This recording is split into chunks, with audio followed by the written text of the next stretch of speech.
What is going on, guys? Welcome back to your 11th XHTML tutorial, and in this tutorial I think it's time to start covering tables. Now what a table is it's an easy way to organize information on your website into rows and columns. It might make it easier to read, easier to view, easier to navigate. So if you're familiar with Microsoft Excel at all, that pretty much is a program to make tables. It's the same concept as like a spreadsheet.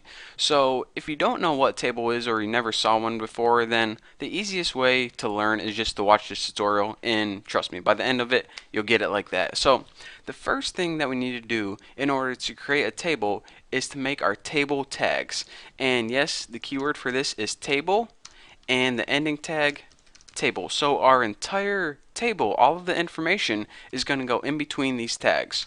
So as I said before, tables consist of rows and columns. Now let's go ahead and make a table with two rows. In order to do this, we need the tag TR. This stands for table row, and also at an ending TR, in everything that goes in between the opening and closing TR tag, that's going to be one row of the table. So let's go ahead and copy this and paste it, and now we have a table with two rows. We don't have any information in there, but hey, we got a table with two rows. It's a start.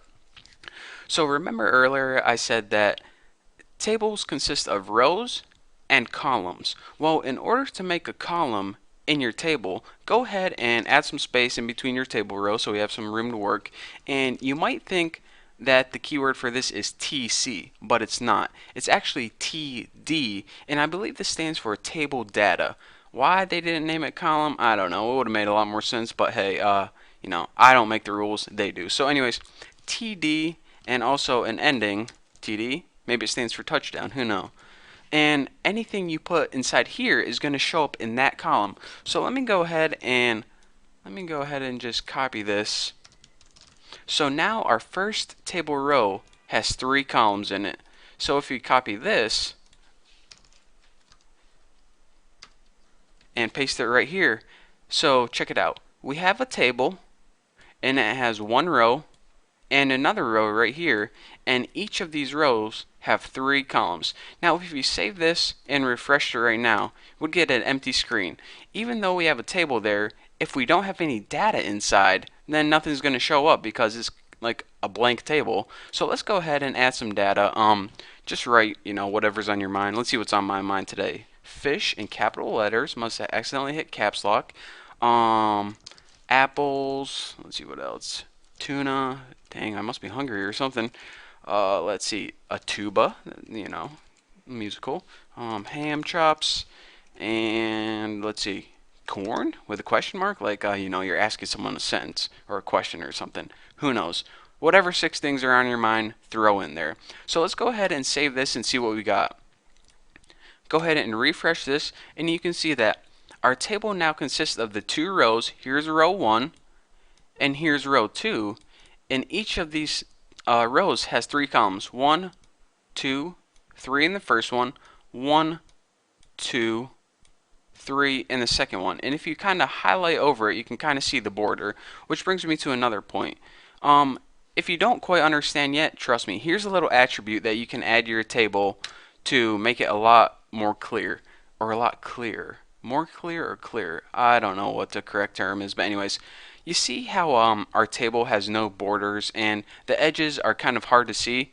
Well, table has an attribute called border, and you can set it equal to however thick you want the border to be. So let's go ahead and just make it 1 pixel thick and save it and check it out. We now have a table that's a whole lot easier to see that yes, it does in fact consist of two rows with three columns in each row.